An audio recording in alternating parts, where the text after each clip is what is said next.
மக்களவை தேர்தல் வெற்றிக்கு பிறகு மறுபடியும் கட்சியின் பக்கம் கவனத்தை திருப்பியிருக்கிறார் எதிர்க்கட்சித் தலைவர் ராகுல் காந்தி. காங்கிரஸ் தேசிய தலைவராக மல்லிகார்ஜுன கார்கே இருக்கும் நிலையில் புதிய இளைஞர் காங்கிரஸ் தலைவரை தேர்ந்தெடுக்கும் மும்முரத்தில் இருக்கிறார். 2019 ஆண்டு நடந்த மக்களவை தேர்தலில் காங்கிரஸ் கட்சி படுதோல்வி அடைந்ததை அடுத்து தேர்தல் தோல்விக்கு பொறுப்பேற்று அப்போது இளைஞர் காங்கிரஸ் தலைவராக இருந்த கேசவ் சந்த் யாதவ் பதவி விலகினார். இதனையடுத்து இடைக்கால தலைவராக கர்நாடகாவை சேர்ந்த PV ஸ்ரீனிவாஸ் நியமிக்கப்பட்டார்.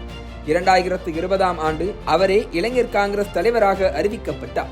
தற்போது மக்களவை தேர்தல் முடிந்துவிட்ட நிலையில் புதிய இளைஞர் காங்கிரஸ் தலைவருக்கான சரியான நபரை தேடி வருகிறார் ராகுல் காந்தி. இதற்காக டெல்லியில் அவர் அடுத்தடுத்து நேர்காணல்களையும் நடத்தி வருகிறார். இளைஞர் காங்கிரஸ் தலைவராக இருந்த குலாம் நபி ஆசாத், ரந்தீப் சுர்ஜிவாலா, ரமேஷ் சென்னிதலா, முகுல் வாஸ்னிக் உள்ளிட்ட தலைவர்கள் கட்சிக்குள் அதிகாரமிக்க தலைவர்களாக உருவெடுத்ததால் அந்த பதவிக்கான மவுசு அதிகரித்திருக்கிறது.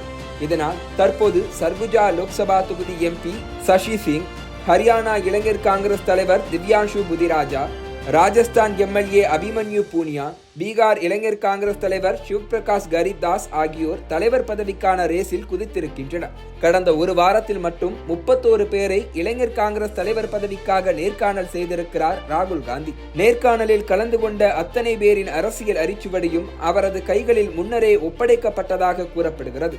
ராகுல் காந்தியோடு சேர்ந்து இளைஞர் காங்கிரசின் தற்போதைய தலைவர் PV ஸ்ரீனிவாஸ், காங்கிரஸ் கட்சியின் பொதுச் செயலாளர் KC வேணுகோபால், இணை பொதுச் செயலாளர் கிருஷ்ணா அல்லவாரு ஆகியோர் நேர்காணல் செய்திருக்கின்றனர். இந்த நேர்காணலை 1-to-1 முறையில் நடத்தாமல் குரூப் டிஸ்கஷன் முறையில் நடத்தி அனைவருக்கும் ஒரே மாதிரியான கேள்விகளை கேட்டு என்ன மாதிரியான பதில்களை சொல்கிறார்கள் என்பதை கவனித்திருக்கிறார் ராகுல் காந்தி. இதில் ராகுல் காந்தியின் கொள்கை சார்ந்த விஷயங்களே அதிகமாக கேள்வியாக எழுப்பப்பட்டதாக கூறப்படுகிறது. குறிப்பாக ராமர் கோயில் கும்பாபிஷேகத்தை காங்கிரஸ் கட்சி புறக்கணித்தது குறித்து கேள்வி எழுப்பியிருக்கிறார் ராகுல் காந்தி. காங்கிரசின் இந்த முடிவை அப்போது சொந்த கட்சிக்காரர்களே மீறியிருந்ததா? இளைஞர் காங்கிரஸ் தலைவராக நினைப்பவர்கள் என்ன மனநிலையில் இருக்கிறார்கள் என்பதை தெரிந்து கொள்ள ஆர்வம் காட்டியிருக்கிறார் ராகுல் காந்தி. இதே போல சாதிவாரி கணக்கெடுப்பு நடத்த வேண்டும் என்கிற காங்கிரசின் கோரிக்கை மற்றும் சமத்துவம் குறித்தும் கேள்விகளை எழுப்பி நேர்காணலுக்கு வந்த ஒவ்வொருவரையும் தனித்தனியாக பதில் சொல்ல வைத்திருக்கிறார் ராகுல்.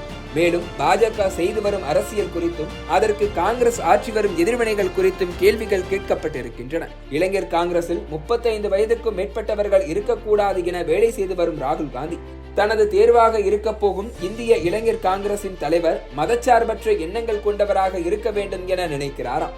அதற்காகவே இப்படி ஒரு குரூப் டிஸ்கஷனை ஏற்பாடு செய்து கேள்விகள் கேட்டு சிறந்த ஒருவரை தேர்வு செய்ய முயற்சித்திருக்கிறார்.